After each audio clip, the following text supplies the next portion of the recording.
Good afternoon, everyone, and welcome to the Authority Labs Hangout on Air, our live YouTube event. I am joined by fellow Authority Labs team member Melissa Fach and a couple of super awesome SEO guests, which I'm going to allow Melissa to do introductions for. Well, why don't we start with Jeff? And Jeff, why don't you introduce yourself and tell our audience exactly what you do and what your skills are? Oh, thank you. My name's Jeff Coyle. I'm the Chief Revenue Officer for Market Muse, which is a technology that enables semantic analysis of web content for the purposes of content marketing and to improve your search engine positioning. My background, I've worked in the search engine optimization and content marketing and product management in related fields in business-to-business technology and all kinds of different spaces for more than 16 years. So I've worked for large publishers, run a consulting company focused on optimization, paid organic conversion rate optimization. If it involves getting traffic through a website, I've probably done it. And now working with semantic analysis and focusing on post-Hummingbird search engine optimization. As a priority, and so the technology that we manage enables competitive analysis, site audits, figuring out your strengths and weaknesses, and then basically how can you go from wherever you are today into building a content plan that's going to be effective and gets the most bang for your buck for your content dollar. So that's a big break for me. Thanks. Great. And Eric, can you tell us a little a little bit about yourself? Yeah, sure. So thanks very much. Good to talk to everyone. So I came from SEMrush, where I was up until the end of last year. Have been on my own for, it'll be a year as of January 1. Finally, I'm at the point where I've turned this from being consulting to starting a company. And that's Clickstream, which just waiting for the paperwork back from the whoever it is in the state of Pennsylvania that finishes that up. But so at SEMrush, obviously, I had the good fortune of using some of the most interesting data related to SEO, and really being basically I worked with their major accounts to collaborate with some fantastic SEOs and also smaller business people. And learn what they're doing that works and share what I learned. Prior to that, I've been in digital media since I worked on the first Barnes & Noble website in 1996, so quite a while, off and on at least. And yeah, my focus is both semantic right now, also I guess you could say data journalism and data analysis using the kinds of data you would find probably also in Authority Labs, but certainly SEMrush. I'm actually working on a big data study with Jeff right now. It's going to include some of the semantic insights from his software to really show from a new perspective how Hummingbird is affecting the way Google treats web pages. Wow, that's cool. Yeah. And is this data going to be something that's like available to everyone, or at some point? So it's a little bit in stealth mode, but I guess what I could say is if you think of if you think of the Moz ranking study, or if you think of the BuzzSumo did an unbelievable sort of big data study that looked at 100 million articles and found patterns. So this, I think, will get as much reach as one of those. I'm actually doing it for Backlinko and Brian Dean. Love him. Yeah. Okay. Yeah. So I'm overseeing it for him. But Brian and I think that the data that's going to come from Market Muse Jeff's company will be really fascinating, because so what we've seen that if you haven't seen this, I think definitely take a look at the Moz ranking study and read particularly about comprehensive and holistic information as it relates to Hummingbird. Those are words that get thrown around a lot. Basically, the importance of fully covering a topic. So understand that, because both of those, which I consider, two of the best studies about the importance of Hummingbird and semantics, it's interesting that they really highlight that as number one overlooked. It's the biggest thing people are not paying attention to, and there are interesting reasons why. But Jeff, maybe you can speak to how, as compared to the way they're trying to skin the cat, that's kind of a horrible expression, isn't it? How are we skinning the cat in terms of a new way of really looking from Market Muse's algorithm at these different pages? Why is that different from maybe the way Moz or Search Metrics may have looked at this stuff? Well, I think from someone who's coming at it from a business owner perspective or a site owner, how is this going to help me? What I'm really focused on is how can we apply this knowledge into what makes up the prototype for authority on a particular topic. What does it mean for you to have a set of content that is made up of a set of topics, which is made up of a set of words, and how do we learn the relationships between those as they say, multigrams, but it's actually just, topics that have multiple words in them. How do we combine those things and look at the relationships between those topics and other topics and how the structure of your site is involved, and combining all those things and combine a lot of different sites and a lot of different measurements into saying, what is the prototype? What is the perfect model of authority? What user tasks what tasks are you able to complete when reading this content? The depth of content. Are you covering related topics in a way that satisfies the greatest percentage of users who are taking on these particular tasks when researching these topics?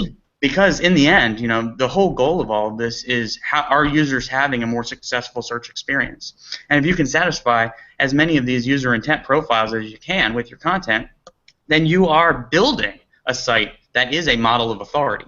And if you're not, and you're one-dimensional, or you're not covering content with depth, or you're doing something like focusing on keywords in isolation, as Eric likes to say quite a bit, and I've taken on that frequently. It's that typical SEO text where you've got a page and it's broken down and you've peppered in your favorite phrase and all the stuff around it isn't all that great. You're not providing any expert insight.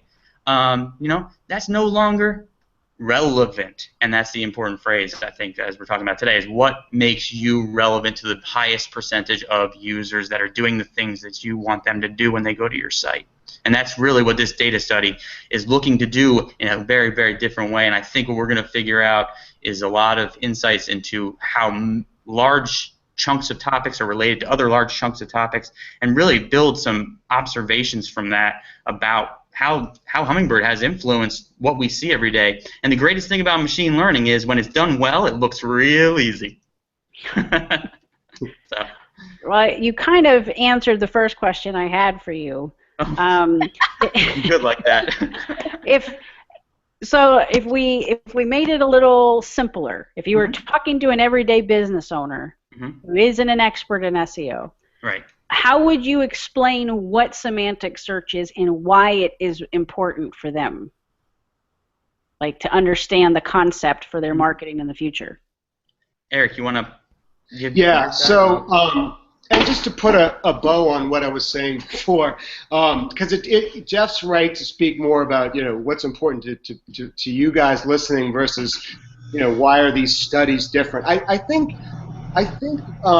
one thing that's really important that's not talked about enough is that it's hard to show, and it's very abstract, why this thorough semantic coverage really helps. It's not something you see in your Google Analytics very easily. You can't just say, oh, look, I made my site more semantically relevant. Now I'm doing well. So it's not like these other things like keyword research where you say, oh, I put this word in and now look, I bumped up. And that's why people are not paying attention to this enough. So I think this new study that we're doing is going to be a new way of really proving, connecting the dots that, yes, look at these pages that are very thorough and look at these that aren't.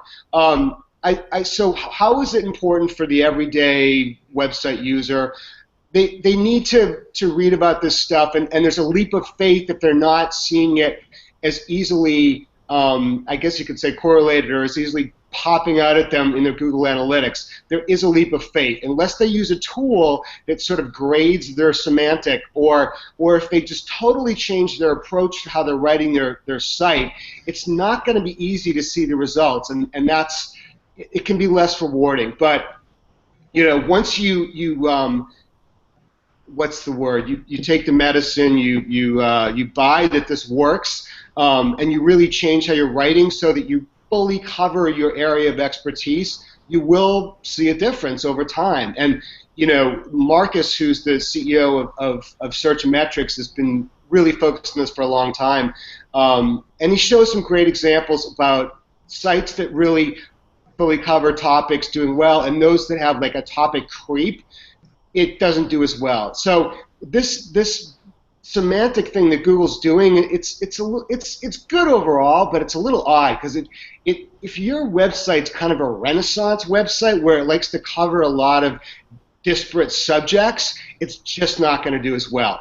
So if you're all about, like, I don't know, the best law firms in Boston, that's the topic of your website, and then you have a bunch of pages about, like, football in Chicago, that's going to literally hurt your ranking overall. And I think that's a really good way of looking at it, is that you got to focus your content on one thing because it's being judged by machine learning and an algorithm, and they don't get it when you start talking about other things. Well, I think that you touched on a few really great points there, and when I'm looking at it from a business owner's perspective, someone that might have a small to medium-sized website, it's put some X-ray vision on your content. Read your content. What tasks can you complete? What have you learned if you came in blank and you just looked at the content on your site? What are those things that you've done? Are you predominantly informational? Are you for somebody who owns a particular product and this is how you manage that product? Are you troubleshooting? Are you giving how-tos? Or are you doing everything on these topics? Because at the end of somebody's taking up all of that information and bringing it into their brain, what do they know now? Because the combination of everything that you write is the collective of what you're telling the world you are about. And when you abstract and take all those topics out of that corpus of documents that you're saying, this is my brand, this is my site, or this is my group of sites in a network that are all combined, when you do all of those things, that's what you are about now. All of those other off-page factors are still very valuable, and they're part of the system. But if you're not providing a great user experience that's allowing these users to accomplish tasks on these topics, you're going to find yourself in a tough situation. Or if you're very one-dimensional, especially post query rewriting technologies that look for specific answers to specific questions that we see.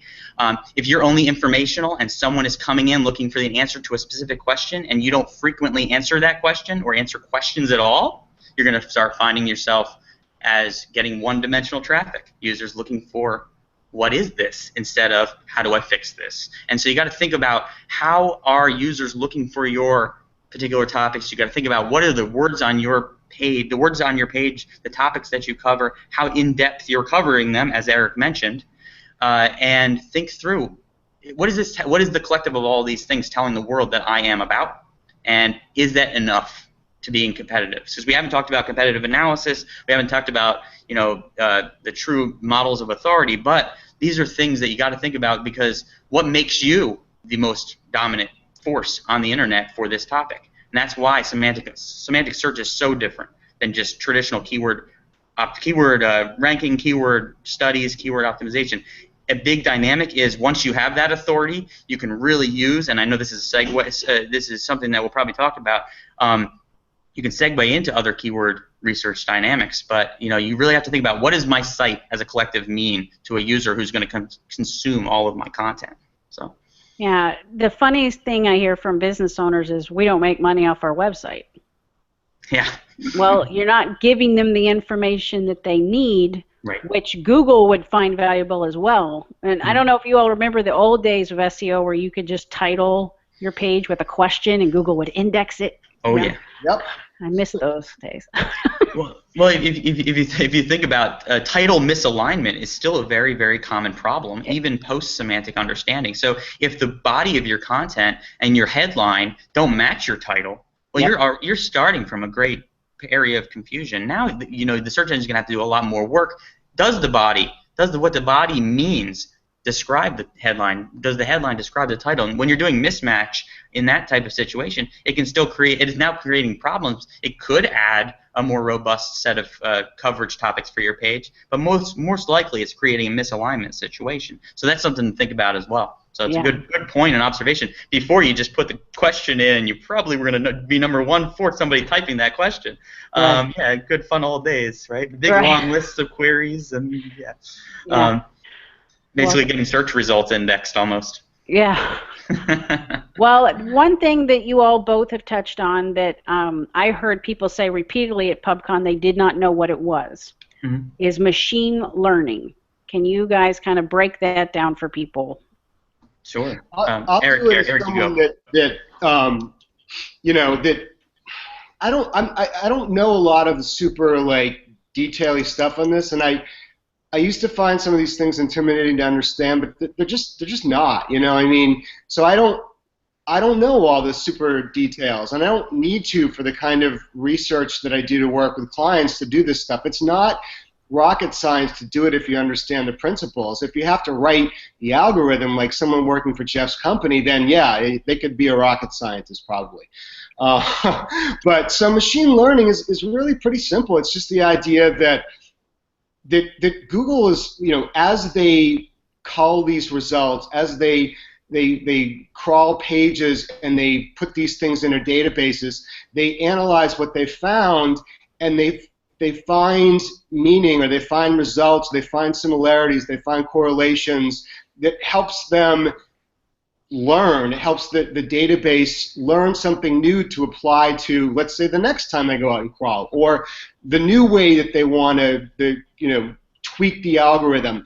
It's just, you know, it's just the data is helping to create a more informed way of understanding what's there without a human having to look at it. And that's, I guess, part of the key, is the human doesn't have to look at it. It's that the data is informing itself. But maybe that's not as eloquent as Jeff. You might want to add to that. Well, no, you said it. And so by saying, you know, the data is working for Google in its use of machine learning, think about the thing that Google has the most of, its data, whether it's text, visual, audio, you know, user activity, you know, the creation of things like the knowledge graph, relationships between one chunk pieces of you know, entities and topics to other entities and topics. They have a lot of data. So machine learning can be broken down. And yes, by the way, our algorithm designer is one of the smartest human beings I've ever met.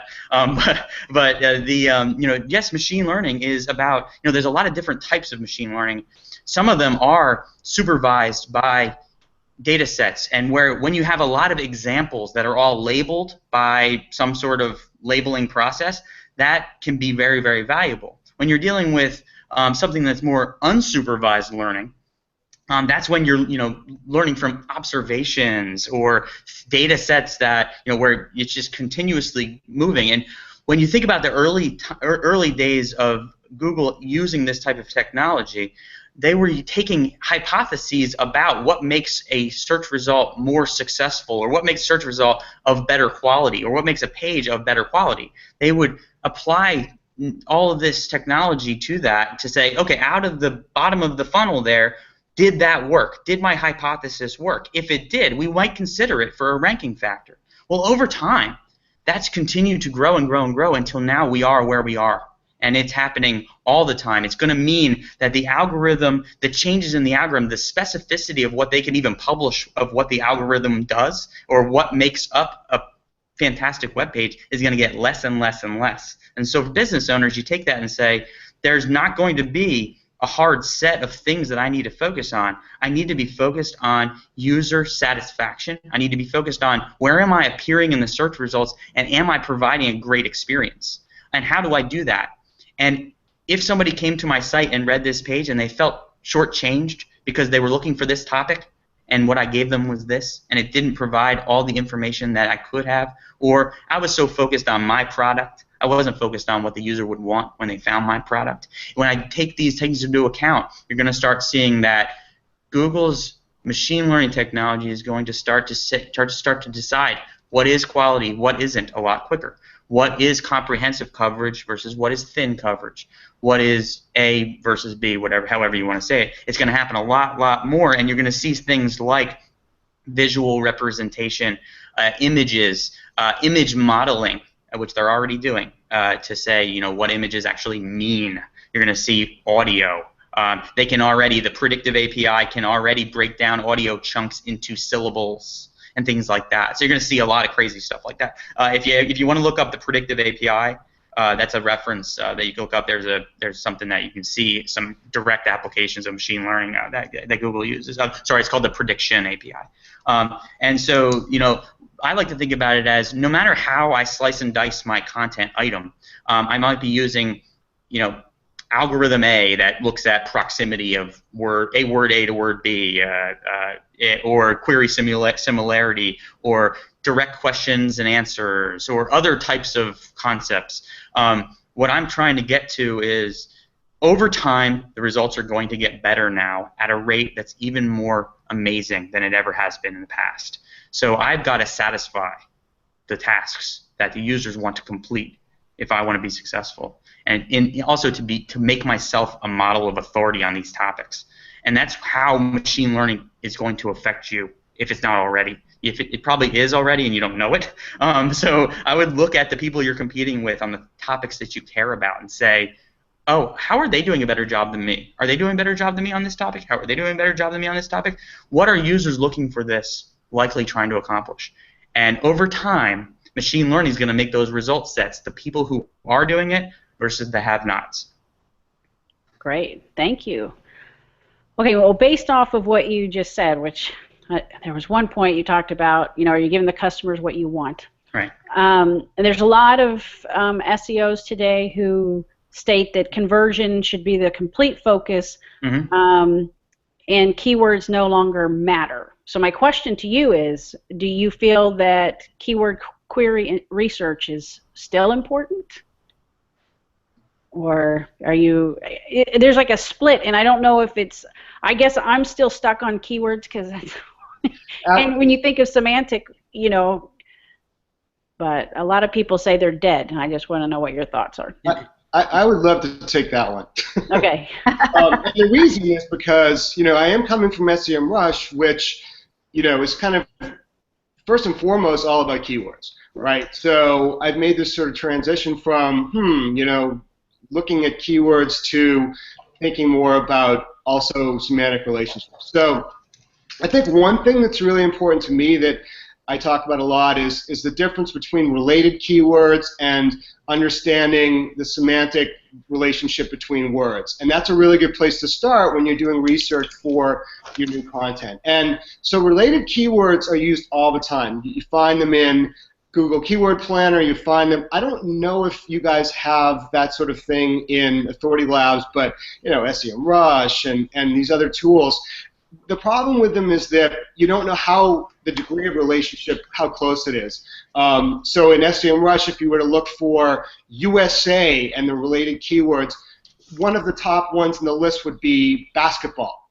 Well, why is that, number 8? Because they don't know how to, say the degree of relationships, and that's why a tool like Jeff's, also a technique that I developed. That there's free.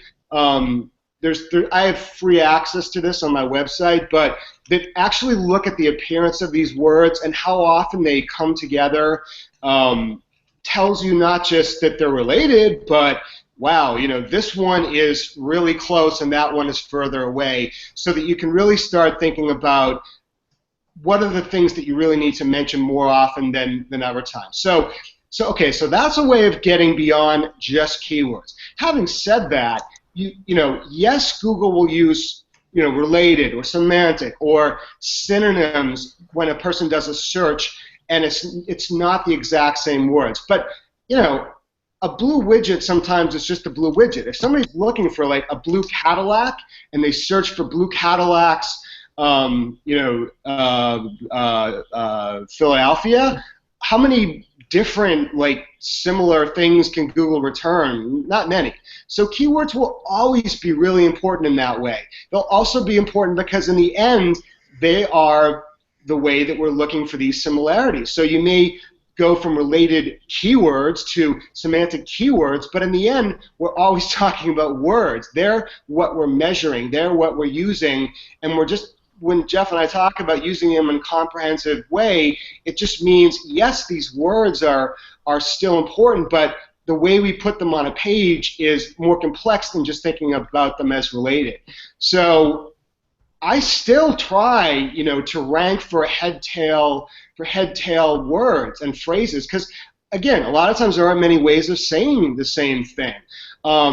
But I am looking for synonyms. I am looking for these other ways of saying it, because I know that Google understands, in fact, better than people sometimes, certain ways of phrasing things. So the idea that keyword research is dead is ludicrous. And the people that say that, they're doing one of two things. They're trying to drive people to listen to them, to their blog posts, or they don't know what the hell we're talking about. Thank you. That's ridiculous. Yeah, it's absolutely, and then we'll never be dead. It's totally ludicrous. I mean, Jeff, why do you think it's ludicrous? Because I know you agree with me. Yes, I do. Well, even tactically, if you were only looking, I can talk about this for days, but even tactically, if you were only looking at what topics are groups of keywords or alignments of keywords. So it's a building block. It's a superset. One's a superset of another. It's a topic. A topic is a word by the nature of what it is. But it's with the different techniques and strategies that one can employ. It also matters from a business owner's perspective. Their writing resources matter. It doesn't. The resourcing and the research, all that really matters is what is their writing resources in some cases. Because what if your writing resources are not subject matter expertise? They don't have that. It's subject matter experts. All right. If you are a subject matter expert, then you find it natural to write an in-depth content item that's semantically relevant, because if you're making this particular type of analysis of multi-factor authentication, of course you'd want to mention two-factor authentication, one-factor, three-factor. But if you're not, and you're truly doing keyword research to figure out what this is all about so that you can try to construct something that's kind of relevant, then you absolutely need more and more keyword research to really learn a topic to be able to write about it. If you have that subject matter expertise, you're going to be able to add even more value to your keyword research or your topic research. What you can learn from semantic analysis is the series of words that typically represent a page that covers all the topics that are important about topic X. Now, if you are already very powerful and you've done a lot of that work and you've made your site a success for these topics, now get into some fun stuff with variant targeting, synonym targeting. Write some content that adds prefixes and suffixes, that uses traditional keyword tools, adding those synonyms. Because when you are that model of authority, now take off every little piece of that puzzle and become even more powerful, because when you add authority to a site on a main topic, all boats rise and you become a more dominant force. So keywords are a component of any creative writing strategy. It really what matters is your level of subject matter expertise on the writing side. On the research side, what is your true goal? And then downstream, cool strategies like variant targeting, competitive attacks, where you're documenting the topic structure of your competitor all the way down to the bits and pieces of target titles and all these things, and pick them apart. Pick them apart by being an authority and a variant winner. And you can do a lot of different fun things like that while appealing to user goals at the same time. I think that's a real thought. No, keyword research isn't dead. If it was dead, then you can mime your text then. But until you're not miming online, keyword strategy is really, really important. And your keywords make up topics, and your topics make up what you are about. And what you're about is what's important. First, let me say thank you to Jeff for explaining why all these content writers that are experts in travel, SEO, cats, dogs, and medical can't create the kind of content that SEOs are looking for. And I wanted to mention to Eric, AuthorityLabs has something called a Now Provided, where we take Google Analytics and the SEMrush data and create lists of related keywords, what you might be missing. And that has been so popular with the SEOs in the past, I mean, since we launched it, because it eliminates a lot of the guesswork, you know. But so thank you both for that. It was, there's some sound bites I want Michelle to take. I'm going to have to listen to this over and over and over and get just as excited as Jeff every time I listen. No, I think it's great. I mean, this is the kind of information we want business owners to understand, because I don't think when you read blogs, you don't get that nitty-gritty information of why it matters. It's basically nowadays regurgitated, here's 5 reasons why you should do this. And that's why it's very difficult for me to find high-quality content that can help people. So thank you. If we could get this, you know, what do they call it when they get all the words and they put it on, make blog posts out of it? That would be great. We'll repurpose it. We'll transcribe it. Yeah, transcribing. Yes, please. We'll do the natural language processing on it. Break out all the topics. Right. And you can post each topic, and we'll write little blurbs in. You know. Yep. That would be I can see my video editing life getting very busy trying to get all these clips put together. Well, the next question I had, because I know you all are experts in this, what impact has Hummingbird had for, let's say, well, we know the web in general, but if you were going to talk to business owners exclusively, or the people, the clients that come to you are like, what's wrong with my site? Why isn't it working? How would you explain the impact of Hummingbird? So, you know, the Hummingbird is now, it's changed from, like, you know, not to steal the thunder about keywords in isolation, but you can't create a page about a keyword that isn't supported by content throughout the site that is about that topic. So where you used to be focused on solely keywords, now it's focused on concepts, entities, topics. And so how does that manifest itself? If you went down that road and you've got pages that have title mentions keyword 1, headline mentions keyword once, body mentions it, peppers in 3 times, and then I wrote about whatever I wanted, you're finding yourself to have degraded. Also, if you have not covered a topic extensively, or if you try to cover it with one page that doesn't illustrate that you are an authority on that topic, you're going to see yourself degrade over time. Because in a sense, what makes you the most important page on the internet for that topic that you're going for?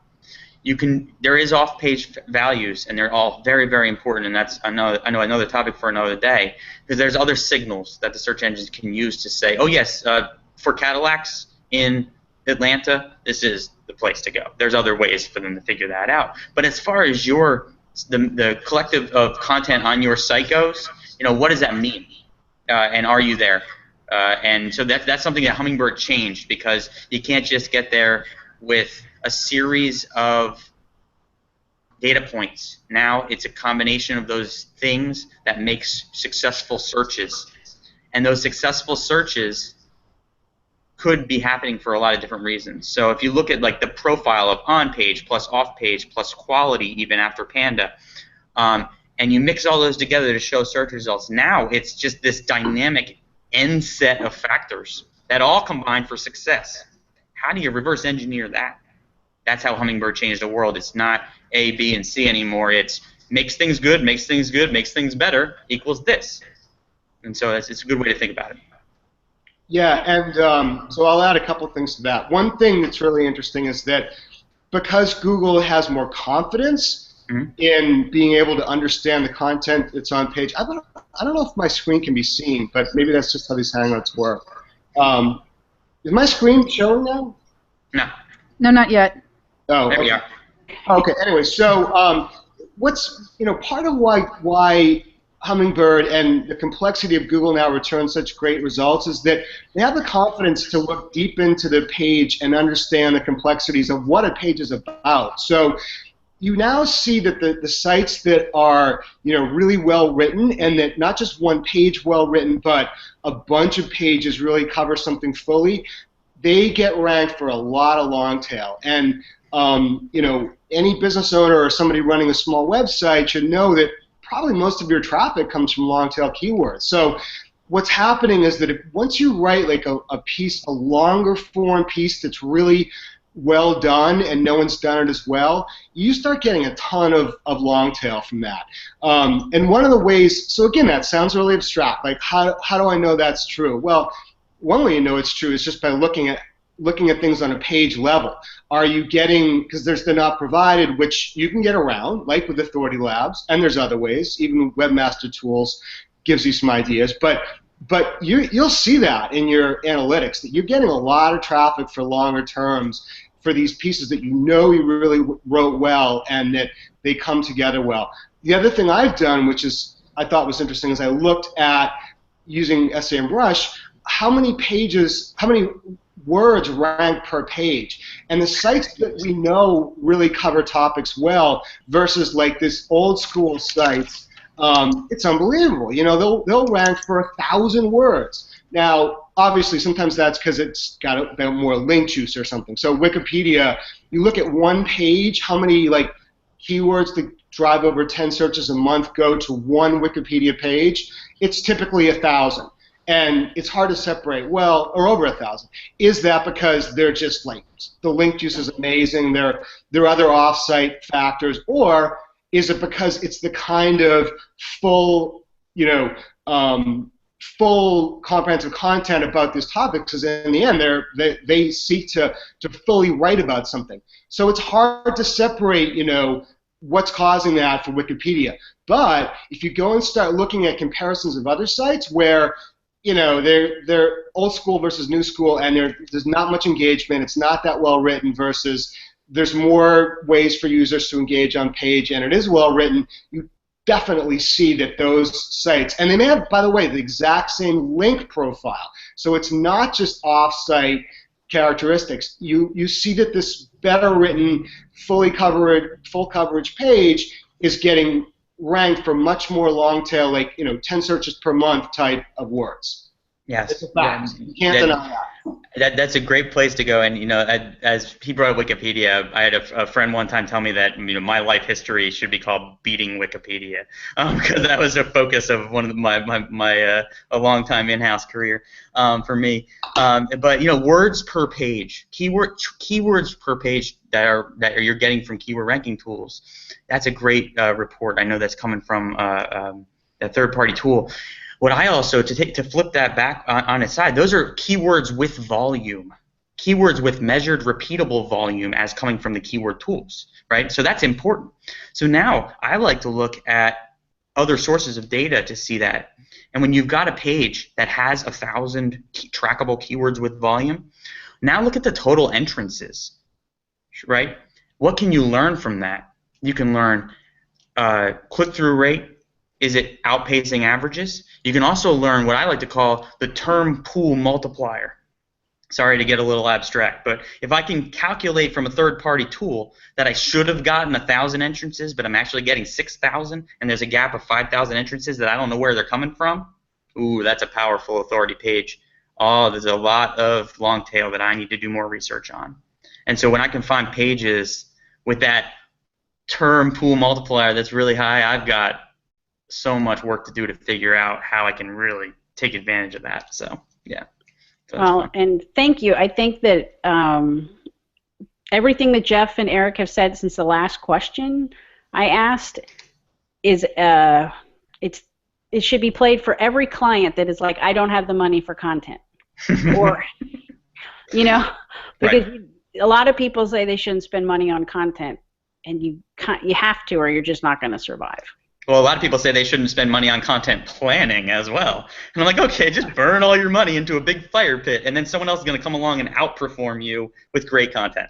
Right. So content planning and then actually content. But yeah, I mean, if you're in a situation where you have, you know, a special situation where you're selling a product and you don't care about the product, you know, oh, I'm not going to write content about that thing. It's just going to be out of inventory next week. Okay, well then you better be an authority on one level up the topic tree if you're going to go there. In any other situation, you should be spending money on content. Yeah. Yeah. In the olden days when I was building websites for people, the content came first. It gave me the structure of how the site was going to be built and what was going to be in the navigation, and I see the reverse of that being done. Here's a website. We think we want these pages. Now create content, and it just doesn't work as well.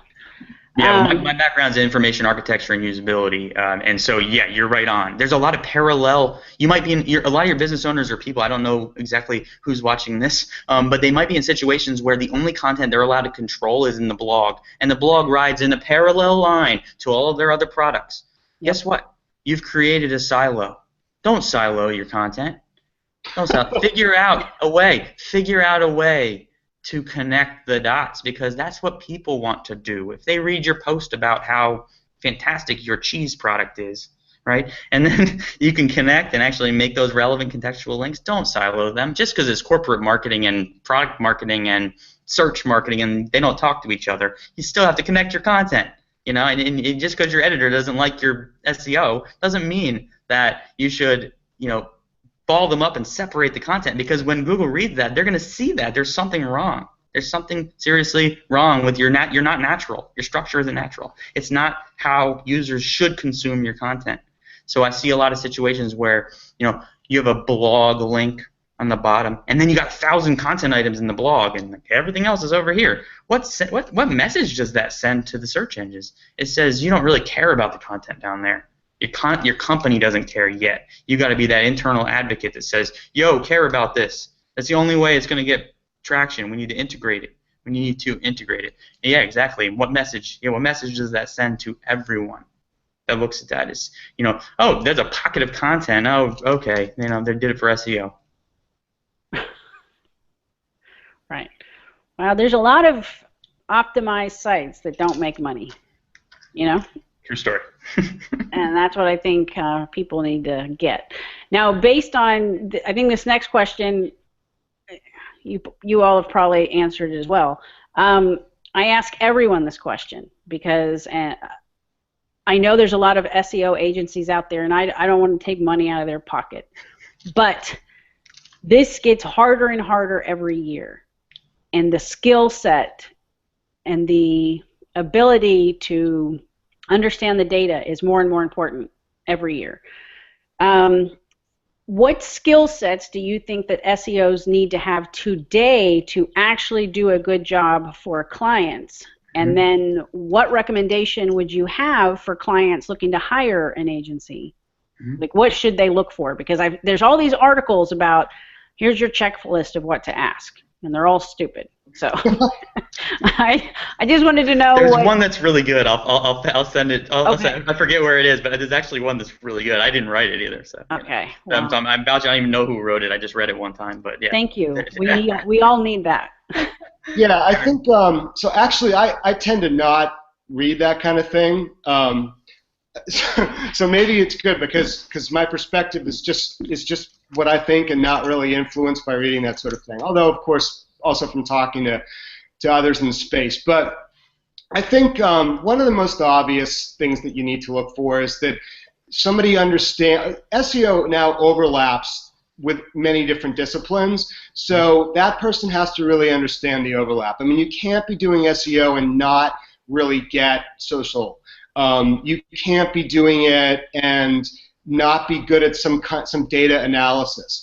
And honestly, it does make it harder for somebody to do a small website all by themselves. Although it's true that they don't run into as many complexities. I mean, so for example, last night I was up till 2 in the morning doing redirects from link reclamation for a huge e-commerce site, and I was like, why am I doing this? Shouldn't this be like someone that's just much more all about the technical and stuff? I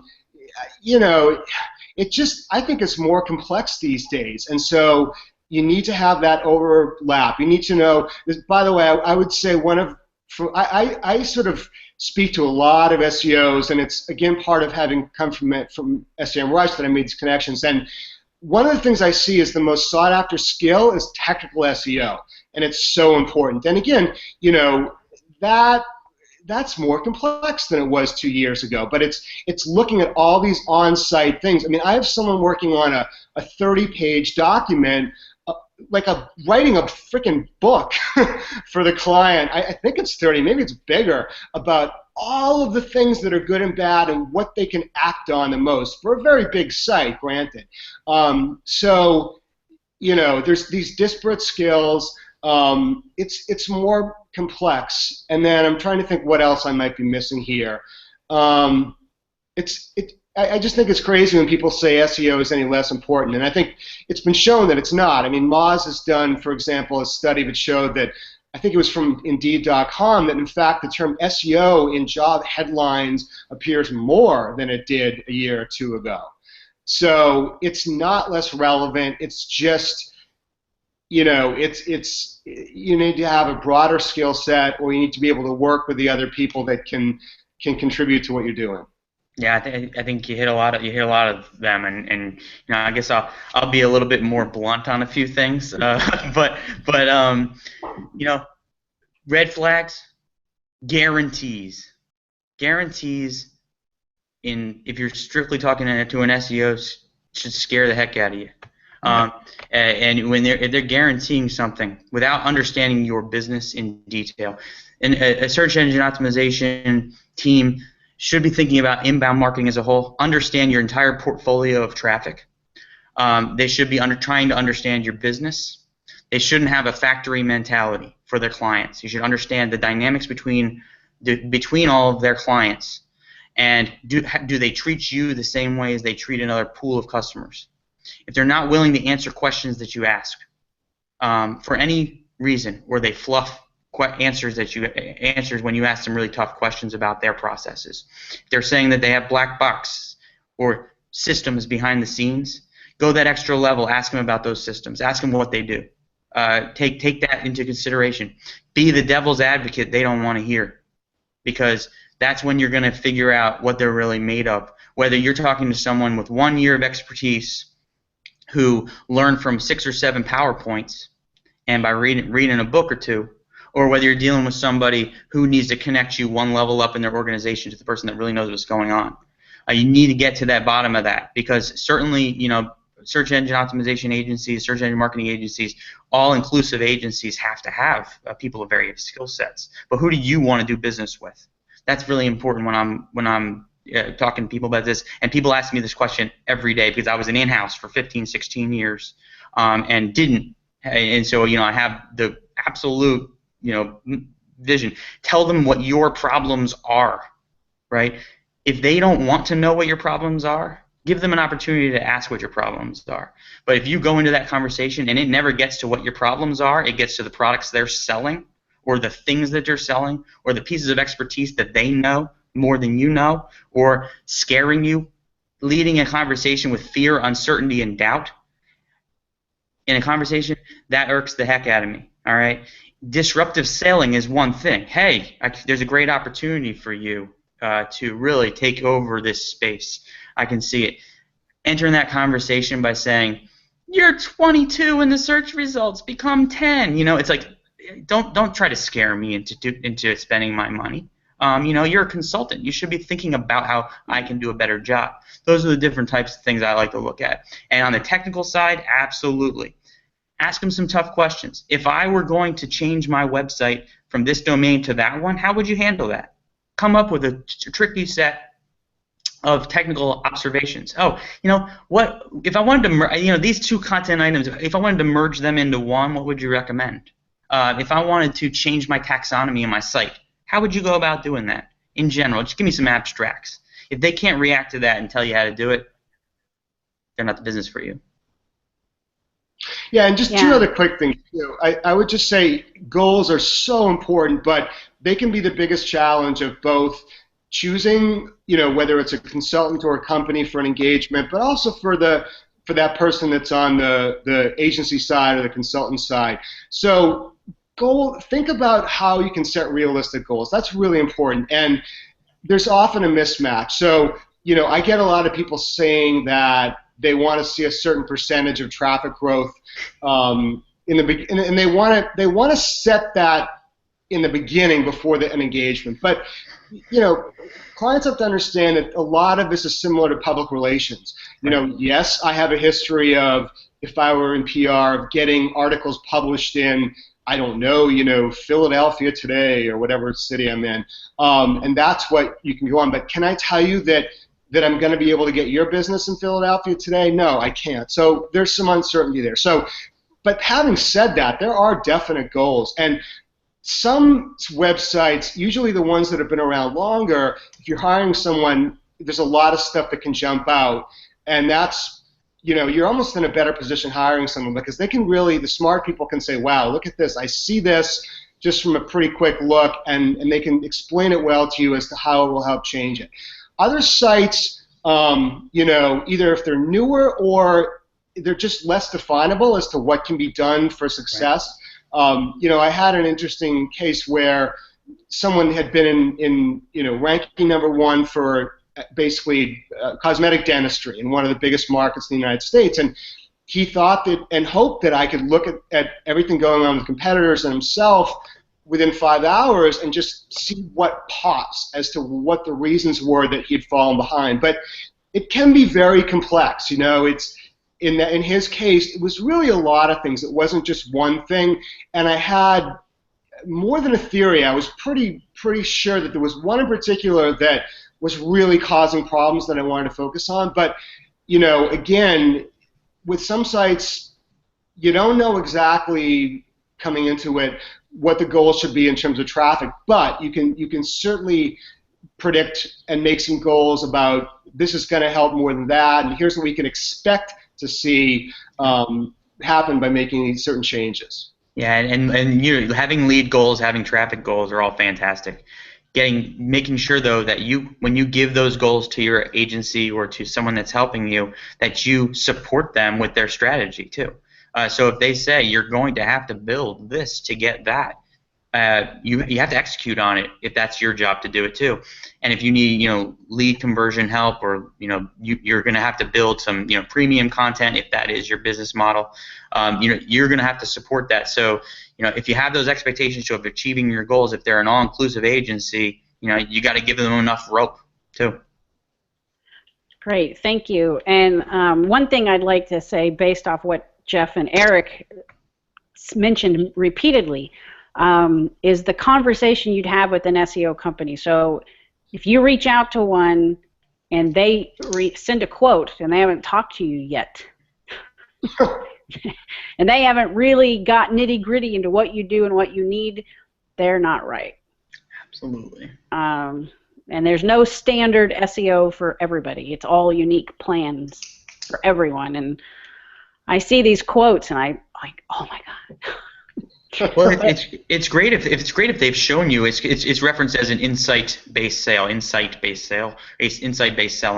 It's great if they've done some work, if they've done some personalized work to tell you something about your business, and that's how they engage with you. That's a great sign that they actually care and they have a great sales process too.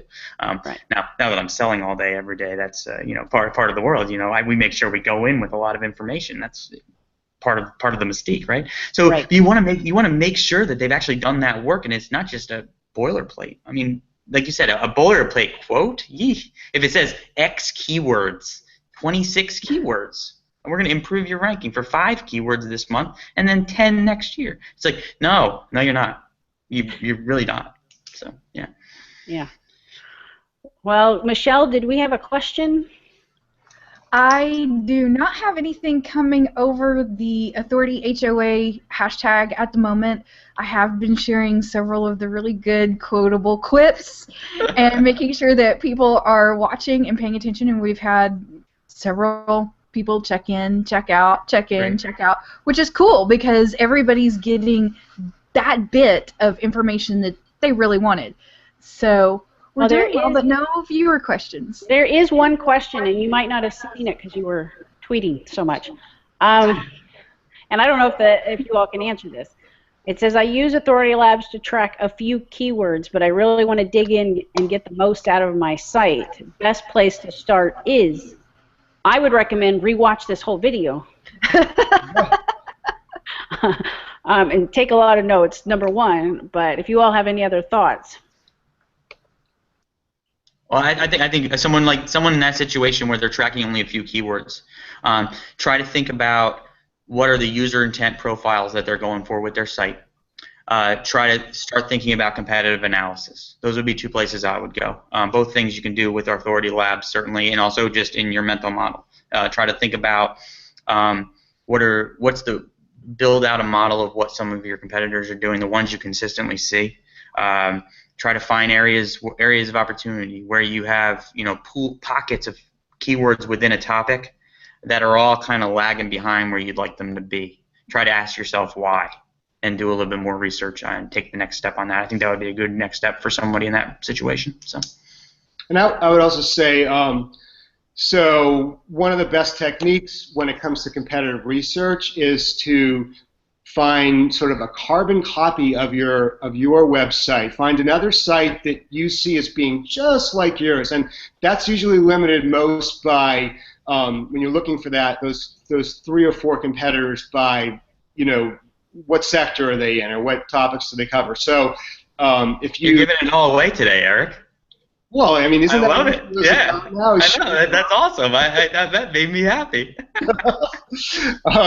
Yeah. So if you're, boy, my example box in my head is not doing so well today with blue widgets and boring things like that. But let me see if I can be more creative. I'm looking at my apartment to see if there's something more interesting, and there's not. So, all right, so you're doing frames, but a certain kind of frames, like platinum frames. No, all right, anyway, online framing. But so you want to find other sites that have similar keyword profiles, and tools can help you do that, but also have similar authority based on like links and a tool that can give you the link, the link authority or the Moz authority.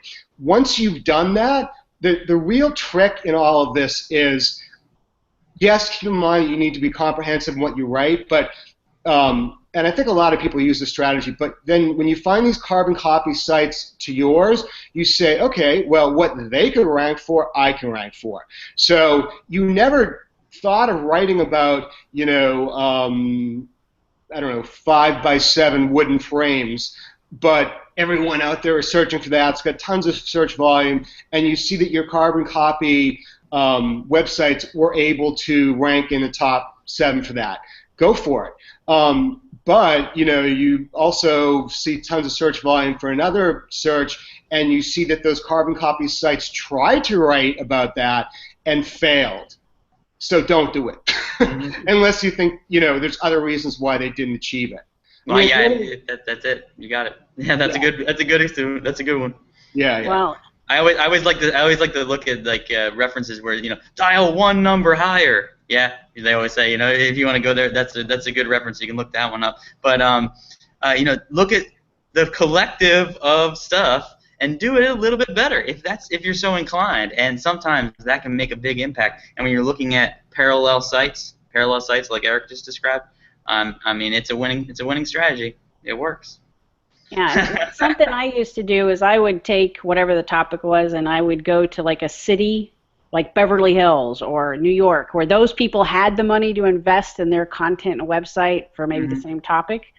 And there's great ideas in there, great related keywords. You don't have to necessarily look just in your town. I would look at the people that had the money to spend to do it right. I'd look at their strategy.